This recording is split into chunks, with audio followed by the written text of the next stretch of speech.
मोगाच्या भाव आनी भयणांनो, आयचे शुभ वर्तमान आमकां शिकयता क्रिस्ती जिवीत कितें, आमी कशें आमचें क्रिस्ती जिवीत जियोंक जाय। क्रिस्ती जिवीत म्हणजे आमी सदांच जेजूच्या भाशेंत जावंक जाय, जेजूचो पाटलाव करूंक जाय। आमी सदांच जेजूच्या भाशेंत मागण्याची, मोगाची, शांतेची आनी सेवेची मनशां जावपाक जाय।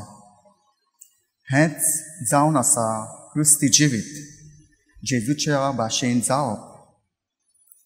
जेजून आमच्या पावसांत ह्या संवसारांत आयलो, दुसऱ्यांची सेवा केली, दुसऱ्यांक बरी केली, दुसऱ्यांक देवाचें उतर परगटलें आनी शेकी आमच्या मोगा खातीर तो क्रुसार मेलो आनी तिसऱ्या दिसा तो पुनर्जीवन जालो, कित्याक आमकां स्वर्गीचें राज दिवपाक।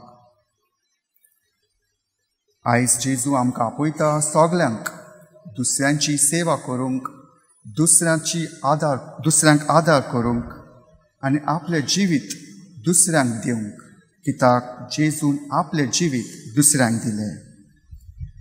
क्रिस्ती जिवीत म्हणजे आमचें जिवीत खालतेकायेन जियोंक।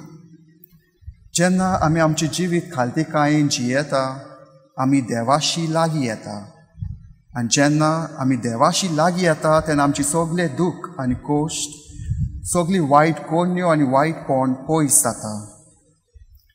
पोप फ्रांसीस म्हणटा, सदांच देवाशी लागीं रावात, always be close to God. आनी आयज जेजू म्हणटा, सगळो संवसार जोडीत आनी आपलो जिवीत इबाडीत जाल्यार मनशाक कसलो फायदो? What good will it be for someone to gain the whole world and yet forfeit their soul? म्हज्या भाव आनी भयणांनो, हीच उतरां सान इनास लोयोलान सान फ्रांसीस शावेराक सांगलेली आनी ही उतरां आयकून सान फ्रांसीस शावेरान संवसाराची वस्तूची पाटलाव कोत्तालो तें सोडून जेजूचो पाटलाव केलो आनी आपलें जिवीत खालतेकायेन जियेलो। आयज जेजू म्हणटा, कोणाक म्हजो पाटलाव करूंक खोशी आसा जाल्यार जाणें आपणाकूच पाट करची, आपलो कुरीस उखलून घेवचो आनी म्हज्या पाटल्यान येवचो। आयज आमी कोणाचो पाटलाव कोत्ता काय, जेजूचो वो संवसारी वस्तूचो? आसा आमी तयार आमचो खुरीस घेवन जेजूच्या पाटल्यान वचूंक? आसा आमी तयार आमचें जिवीत खालतेकायेन जियोंक? हेच आमी मिसांत नियाळ करुया। आमेन।